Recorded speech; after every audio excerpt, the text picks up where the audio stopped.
الحمد لله رب العالمين والصلاة والسلام على سيد الأنبياء والمرسلين أما بعد فأعوذ بالله من الشيطان الرجيم بسم الله الرحمن الرحيم وهي الصلاة والسلام عليك يا رسول الله وعلى آلك وأصحابك يا حبيب الله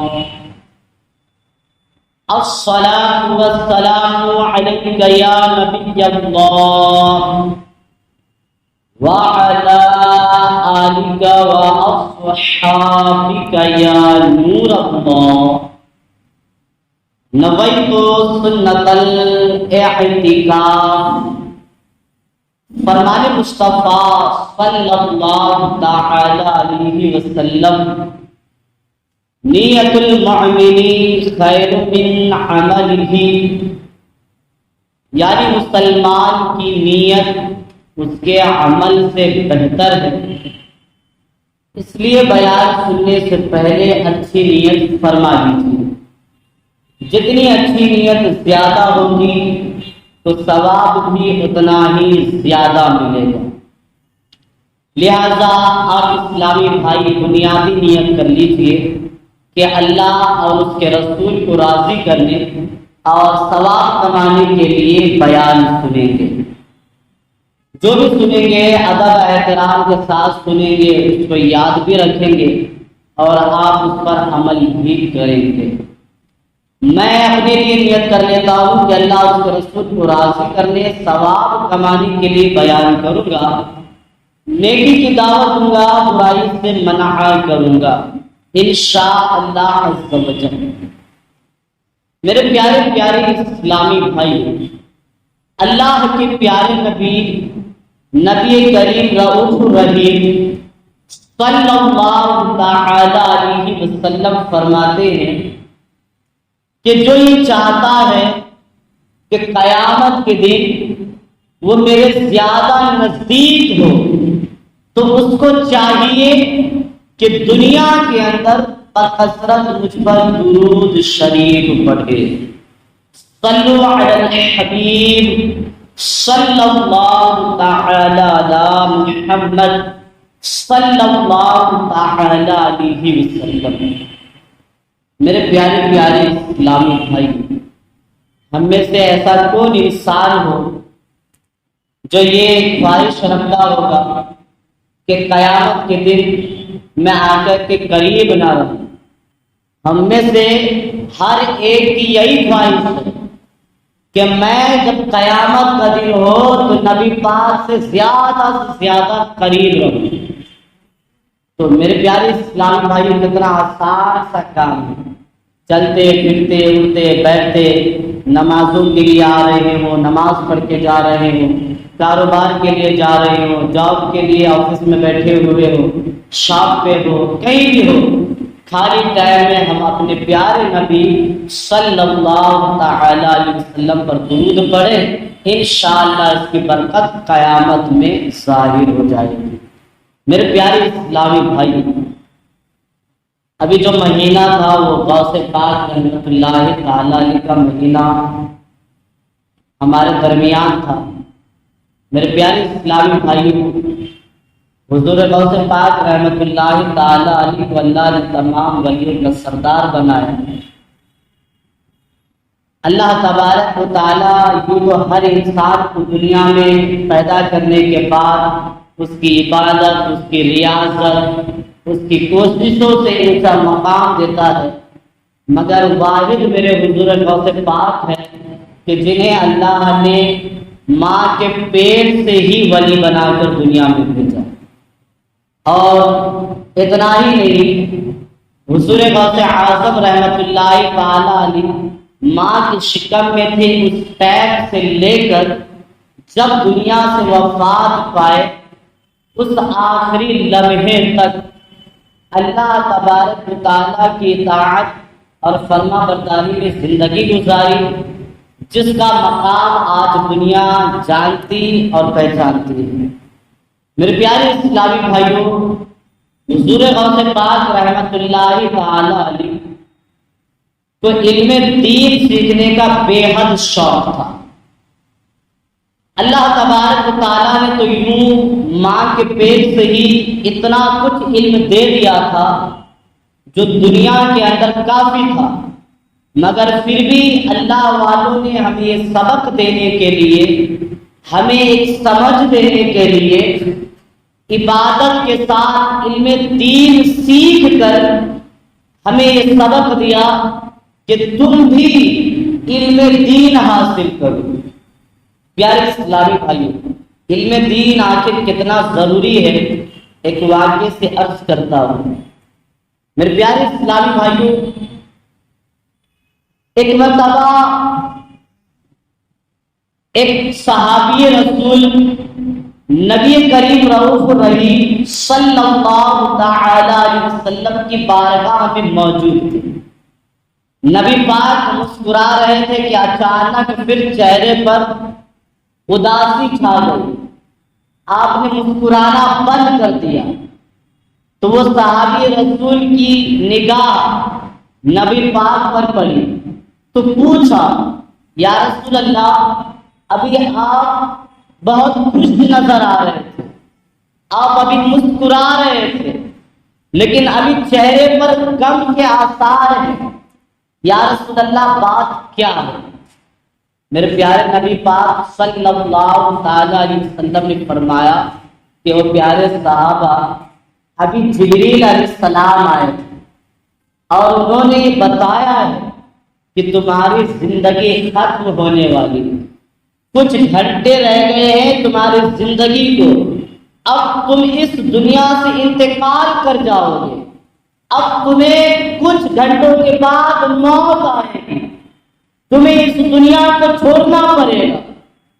جب یہ بات اللہ کے پیارے صحابہ نے سنا تو اس صحابی نے عرض کی، یا رسول اللہ، جانا تو یقیناً ہر ایک کو ہے، کوئی پہلے جائے گا، کوئی بعد میں جائے گا، لیکن دنیا سے ہر ایک انسان کو جانا ہے، مگر یا رسول اللہ میرے پاس وقت کم ہے، ٹائم کم ہے، آج اس کم وقت میں کوئی ایسا عمل بتا دیجئے جو میرے لیے بہت زیادہ معتبر ہو، میرے لیے بہت زیادہ فائدے مند ہو، میرے لیے گناہ بخشوانے اور اپنے درجات کو بڑھوانے کے لیے بہترین ذریعہ ہو۔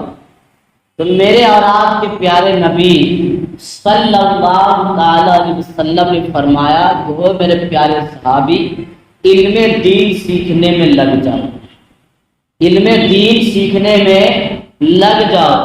حالانکہ وہ صحابی علم میں ایسے ماہر تھے کہ آپ اسلامی کوئی بھی سوالات کر لیجئے، کسی بھی مسئلے پر بات کر لیجئے، آپ قرآن و حدیث کے مطابق مطمئن جواب دے سکتے تھے، اتنا علم تھا۔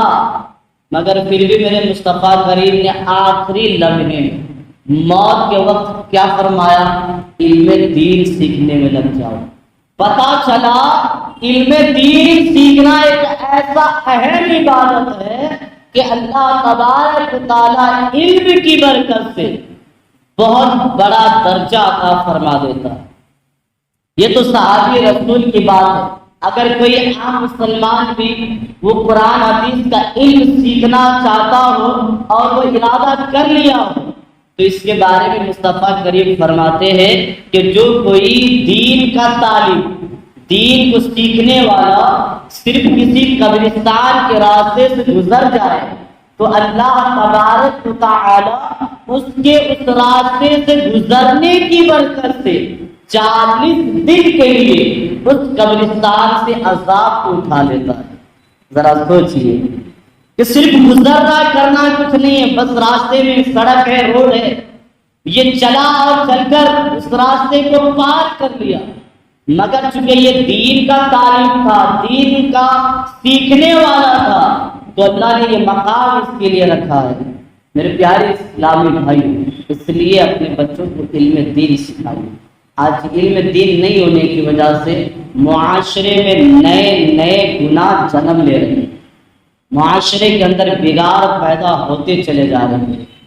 ایک واقعہ عرض کرتا ہوں پیارے اسلامی بھائیوں، ایک اسٹوڈنٹ تھا، مسلمان تھا، زیادہ عمر نہیں تھی، وہ اسکول پڑھنے کے لیے جایا کرتا تھا۔ اسکول کے سارے ہی اسٹوڈنٹ کلاس میٹ اس کے نان مسلم تھے، وہ مسلمان نہیں تھے۔ عقیدے کا مسلمان صرف یہی ایک لڑکا تھا، تنہا مسلمان۔ اس کلاس کے اندر وہ دنیا کا علم سیکھنے کے لیے، دنیاوی ایجوکیشن پانے کے لیے جایا کرتا تھا۔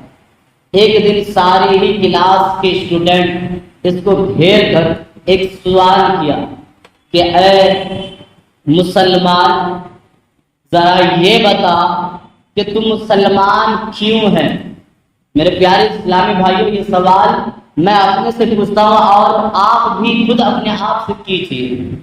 اس کے کلاس کے سارے ہی اسٹوڈنٹ نے اسے سوال کیا کہ اے انسان، اے مسلمان، بتا تم مسلمان کیوں ہے اور مسلمان کس کو کہتے ہیں؟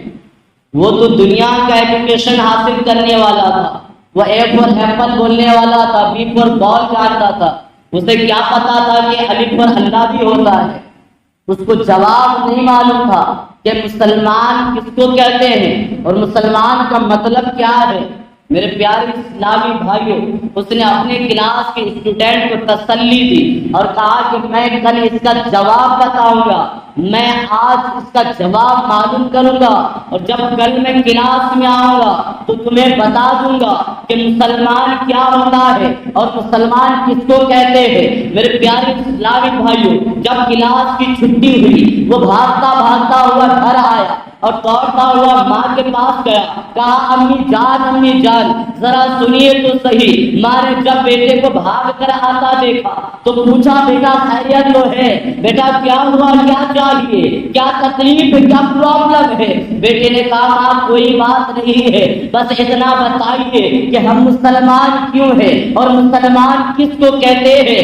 ماں اپنا ہاتھ سر پر رکھ کر سر پکڑ کر بیٹھ گئی اور کہنے لگی بیٹا میں مسلمان ضرور ہوں لیکن مجھے بھی نہیں پتا کہ میں مسلمان کیوں ہوں۔ ہاں ہاں بیٹا جا اور اپنے باپ سے پوچھ لینا، وہ تمہیں ضرور بتائیں گے کہ مسلمان کیا ہوتا ہے اور مسلمان کا مطلب کیا ہے۔ میرے پیارے اسلامی بھائیوں، وہ مسلمان بچہ، وہ مسلمان انسان، وہ مسلمان اسٹوڈنٹ بھاگتا بھاگتا اپنے باپ کے پاس گیا، پوچھنے لگا بابا ذرا یہ تو بتائیے کہ ہم مسلمان کیوں ہیں اور مسلمان کس کو کہتے ہیں۔ میرے پیارے اسلامی بھائیوں، باپ بھی سر جھکا لیا اور کہا بیٹا افسوس، میں مسلمان گھر میں تو ضرور پیدا ہوا، میری عمریں اتنی ضرور ہو گئی، میری شادی بھی ہو گئی، میں بچے والا بھی ہو گیا، مگر بیٹا افسوس ہے کہ مجھے نہیں پتا کہ ہم مسلمان کیوں ہیں اور مسلمان کا مطلب کیا ہوتا ہے۔ میرے پیارے اسلامی بھائیوں، آج معاشرہ ہمارا بالکل اسی طریقے سے بڑھتا چلا جا رہا ہے۔ جب صبح ہوئی، وہ انسان، وہ مسلمان جب اپنی اسکول پہنچا اور کلاس کے گیٹ پر جیسے ہی انٹری ڈالا، سارے ہی اسٹوڈنٹ نے اس کو گھیر لیا اور پوچھنا شروع کیا کہ بتا کیا جواب لایا ہے، بتا تو صحیح کہ آخر مسلمان کس کو کہتے ہیں، مسلمان کا مطلب کیا ہے۔ میرے پیارے اسلامی بھائیوں، جواب تو اس کے پاس تھا نہیں، اس نے بھی اپنا سر نیچے کر لیا اور اپنے آپ کو سلنڈر کر دیا اور کہا کہ اے دوستو، اے میرے کلاس میٹ لوگوں، سنو سنو، مجھے بھی نہیں پتا کہ ہم مسلمان کیوں ہیں۔ یہی بات میں نے اپنی ماں سے بھی پوچھا، یہی سوال میں نے اپنے باپ سے بھی کیا، میں میرے گھر کی کسی بھی افراد کو یہ نہیں پتا کہ ہم مسلمان کیوں ہیں اور مسلمان کس کو کہتے ہیں۔ میرے پیارے اسلامی بھائیوں، جب یہ بات اس کے کلاس والوں نے سنا، جب یہ بات نان مسلم لوگوں نے سنا کہ اس کے پاس جواب نہیں ہے، اسے پتا نہیں ہے کہ اسلام کیا ہوتا ہے، اسے پتا نہیں ہے کہ مسلمان کس کو کہتے ہیں، مسلمان کی بنیادی چیزیں کیا ہے، تو پھر تانا دینے لگے، بہت کوسنے لگے اور لاسٹ میں اسے ورغلانے لگے، بھڑکانے لگے، اسے بھٹکانے لگے اور کہا کہ ذرا سوچ تو صحیح کہ نہ تجھے پتا ہے، نہ تجھے تیری ماں کو پتا ہے، نہ یہ بات تیرے باپ کو پتا ہے کہ مسلمان کا مطلب کیا ہوتا ہے، تو پھر مسلمان بن کر، مسلمان رہ کر، مسلمانوں والا عقیدہ اپنا کر تجھے فائدہ کیا ہے؟ چھوڑ دے ایسے مذہب کو جس مذہب کا تجھے ایمان کے بارے میں پتا نہ ہو، جس مذہب کا تجھے علم ہی نہ ہو۔ میرے پیارے اسلامی بھائی، پھر کیا تھا؟ دوستوں نے بھٹکایا، شیطانوں نے اپنا جوڑ لگایا اور پھر وہ مسلمان اپنے ایمان کا سودا کر بیٹھا اور اپنے ایمان کو برباد کر لیا۔ میرے پیارے اسلامی بھائی، ذرا سوچئے کہ قصور کس کا ہے؟ بچے کا ہے یا پھر ماں باپ کا ہے؟ آج نہ ماں باپ تیار ہے اپنے آپ کو سدھارنے کے لیے، نہ ماں باپ اس بات پر راضی ہوتے ہیں کہ وہ اپنے بچوں کو دین کی تعلیمات سے آراستہ کرے، وہ اپنے بچوں کو قرآن حدیث کا علم دے۔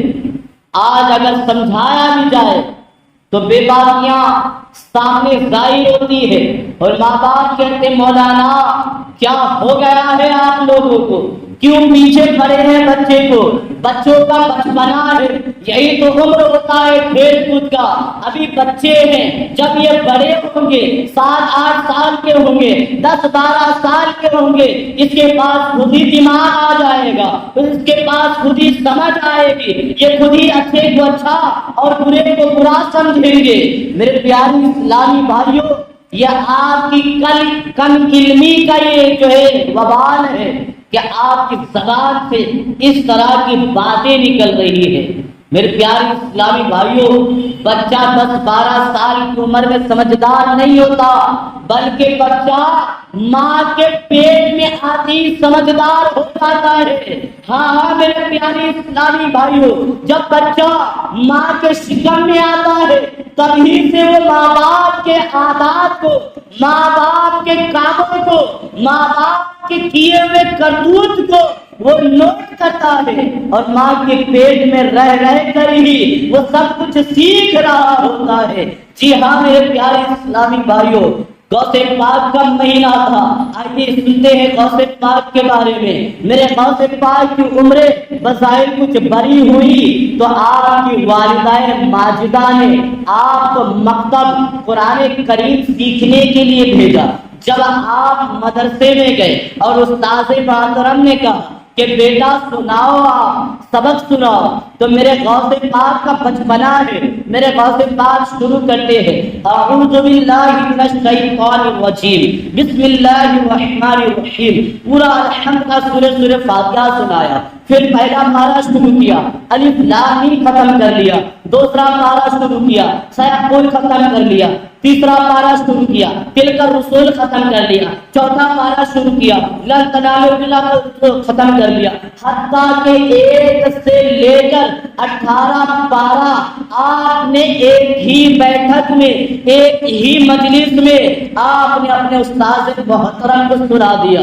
جب آپ 18 پارہ سنانے کے بعد خاموش ہو گئے تو آپ کے استاذ محترم نے کہا، استاذ صاحب نے کہا بیٹے جس مدرسے میں آپ نے 18 پارہ حفظ کیا ہے، جس مدرسے میں آپ نے 18 پارہ یاد کیا ہے، باقی کے 12 پارے بھی اسی مدرسے میں یاد کر لینا تھا، آپ پھر یہاں کیوں آئے پڑھنے کے لیے؟ میرے غوث پاک کا بچپن ہے اور آپ فرماتے ہیں کہ استاذ محترم اور میرے استاذ صاحب سنیے، آج سے پہلے میں کسی بھی مدرسے میں نہیں گیا ہوں، جب یہ بات آپ کے استاد نے سنی تو کہا بیٹا یہ کیسے ہو سکتا ہے کہ آپ مدرسے بھی نہیں گئے اور آپ کو 18 پارہ یاد ہو گیا ہے۔ میرے غوث پاک کہتے ہیں کہ میں جب ماں کے پیٹ میں تھا تبھی میری ماں نے مجھے 18 پارے یاد کرا دیے۔ جب میں ماں کے پیٹ میں تھا تبھی میری ماں نے مجھے 18 پارے یاد کرا دیے۔ استاد کو ڈاؤٹ لگا کہ یہ کیسے ہو سکتا ہے کہ پیٹ میں چھوٹے سے بچے کو ماں 18 پارے کا حافظ قرآن بنا دے۔ آپ کی والدہ ماجدہ ام الخیر فاطمہ رضی اللہ تعالی عنہا کو بلایا گیا۔ استاد محترم نے پوچھا کہ کیا یہ بچہ سچ کہہ رہا ہے؟ آپ کی والدہ کہتی ہے ہاں یہ بچہ بالکل سچ کہہ رہا ہے۔ میرے غوث پاک فرماتے ہیں استاد محترم بات یہ ہے کہ جب میں ماں کے پیٹ میں تھا تو میری ماں جب کھانا بناتی تو بھی قرآن کی تلاوت کیا کرتی تھی، جب یہ آٹا گوندتی تو قرآن کی تلاوت کرتی، جب گھر میں جھاڑو لگاتی تو قرآن کی تلاوت کیا کرتی تھی، جب کوئی یہ کام کرتی تو قرآن کی تلاوت کیا کرتی تھی۔ میری ماں 18 پارہ بار پڑھا کرتی تھی۔ میں اسی کو سن کر پیٹ میں یاد کر لیا۔ میرے پیارے اسلامی بھائیوں، کہاں ہے آپ کا ذہن؟ حضور غوث پاک فرما رہے ذہن دے رہے ہیں کہ لوگوں بچہ ماں کے پیٹ سے ہی سیکھنا شروع کر دیتا ہے، اور آج ہم اور آپ کہتے ہیں کہ بچہ جب 7-8 سال کا ہوگا 10-12 سال کا ہوگا تو وہ خود ہی سمجھدار ہو جائے گا۔ نہیں میرے پیارے اسلامی بھائیو، بچہ ایک پودے کی مانند ہوتا ہے۔ پودا آپ جانتے ہیں نا، چھوٹا ٹری، درخت جب چھوٹا ہوتا ہے بہت نازک ہوتا ہے، پکڑنے میں بھی سنبھلنا پڑتا ہے اس کو، کہیں ٹوٹ نہ جائے، اس کی شاخیں اس کی ٹہنیاں کہیں ڈیمیج نہ ہو جائے، بہت نازک ہوتا ہے پودا۔ اس پودے کو ہم زمین میں لگاتے ہیں، اس کی دیکھ بھال کرنی پڑتی ہے، اس کو ٹائم ٹو ٹائم پانی دینا پڑتا ہے، پھر وہ جب بڑا ہوتا رہتا ہے تھوڑا بڑھتا ہے، اس کی ہائٹ بڑی ہوتی ہے تو اس کی شاخیں برانچز اس کی ٹہنیاں بہت زیادہ ہو جاتی ہیں، کوئی ٹہنیاں ادھر جھکتی ہے کوئی ادھر جھکتی ہے، لیکن ہم نہیں چاہتے کہ ایسا جھکے، ہم ایک ڈیزائن دینا چاہتے ہیں، اس کو ایک شیپ دینا چاہتے ہیں، تو پھر ہم اس کو کٹ کر ڈالتے ہیں، یا پھر ہم اگر وہ آرے ٹیرا ترچھا جا رہا ہو تو کچھ لکڑیاں لگا کر کچھ سپورٹ دے کر اس کو کھڑا کرتے تاکہ جب بڑا ہو تو اس انداز میں ہو جس انداز میں ہم چاہتے ہیں۔ میرے پیارے اسلامی بھائیوں، ہمارے اور آپ کے جو بچے ہیں نا وہ بھی اسی پودے کی مانند ہیں۔ اگر آپ نے بچپن ہی میں اس کو سنبھال لیا، اللہ اس کے رسول کی اطاعت اور فرما برداری سکھا دی تو یقیناً آپ کی بھی اور بچے کی بھی زندگی کامیاب ہو گئی۔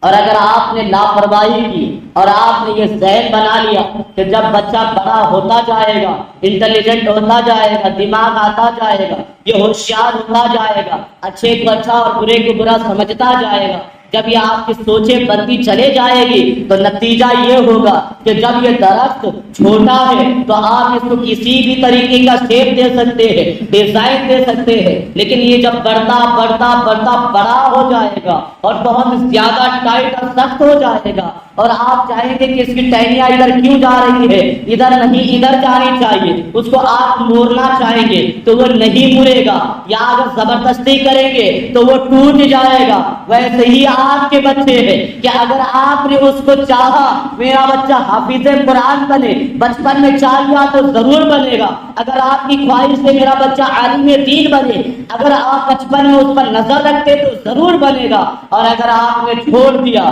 تو وہ نہ جانے گناہ گاروں کا فالوور ہو جائے گا، ہیرو ہیروئن کو فالو کرنے والا بن جائے گا۔ پھر اس کے بعد آپ چاہیں گے میرا بچہ نافرمان کیوں ہو رہا ہے، اس کو فرما برداری کی طرف لانا ہے، اس کو تابع داری کی طرف لانا ہے۔ تو جیسے ایک درخت بڑا ہونے کے بعد وہ اپنے قابو میں نہیں آ سکتا، اس کو زبردستی کرتے ہیں تو وہ ٹوٹ جائے گا، وہ بکھر جائے گا۔ ویسے ہی ہمارے بچے ہیں، جب یہ زیادہ بڑے ہو جاتے ہیں اور اس کو سمجھاتے ہیں تو پھر یہ ہمیں سمجھاتا ہے کہ بابا تجھے کیا پتا ہے، یہ ماڈرن زمانہ ہے، یہ اسکالر زمانہ ہے، تجھے نہیں پتا، تیرا زمانہ اور تھا، میرا زمانہ اور ہے، تو اپنا کام کر، میں اپنا کام کرتا ہوں۔ اور ہر درجے کا اگر بگاڑ آ جائے تو یہی بچے ہوتے ہیں جو ماں باپ کو گالیاں دیتے ہیں، یہی بچے ہوتے ہیں جو ماں باپ کو ستاتے ہیں اور حتیٰ کہ گھروں سے بھی نکال دیتے ہیں۔ میرے پیارے اسلامی بھائیوں، غوث پاک درس دے رہے، سبق دے رہے ہیں کہ علم دین سیکھو۔ آپ نے ابتدائی علم تو آس پاس میں ہی رہ کر سیکھ لیا، لیکن آپ کے اندر علم دین سیکھنے کا جذبہ بہت زیادہ تھا۔ اپنی والدہ کے پاس آئے اور کہا امی جان اجازت دیجیے تو میں شہر بغداد جا کر دوسری جگہ جا کر اعلیٰ تعلیم حاصل کروں۔ مائیں بھی کیسی تھی، آج کل کی طرح نہیں کہ اگر دین کی دعوت دی جائے نا، میرے بچے کا اسکول بھی ہے، یہ بھی ہے، وہ بھی ہے، نہیں میرا بچہ نہیں جا سکتا، دین کے لیے ٹائم نہیں ہے، ہمیں نیوز پڑھنے کے لیے ٹائم ہے، ہمیں واٹس ایپ کے لیے ٹائم ہے، چیٹنگ کے لیے ٹائم ہے، دوسرے کاموں کے لیے ٹائم ہے، چائے کے شاپ پر گھنٹوں گھنٹے باتیں کر کے اپنی زندگی کے قیمتی ایام کو برباد کرنے کے لیے ہمارے پاس ٹائم ہے، مگر نہ ہمیں نہ ہمارے اولادوں کو دین کی طرف بڑھنے کا ٹائم ہے۔ میرے پیارے اسلامی بھائیوں، آج کی طرح مائیں نہیں ہوتی تھی، دین کی بات ہو رہا بس آگے بد لبیک لے جائے، راہ خدا میں ہم اپنے بچے کو قربان کرتے ہیں۔ میرے غوث پاک نے امی جان سے اجازت طلب کی، امی نے کہا کہ بیٹا اجازت ہے جائیے، لیکن ہاں رکیے، آپ کی وراثت میں کچھ حصے ہیں، 40 دینار ہے، 40 اشرفیوں کے سکے ہیں،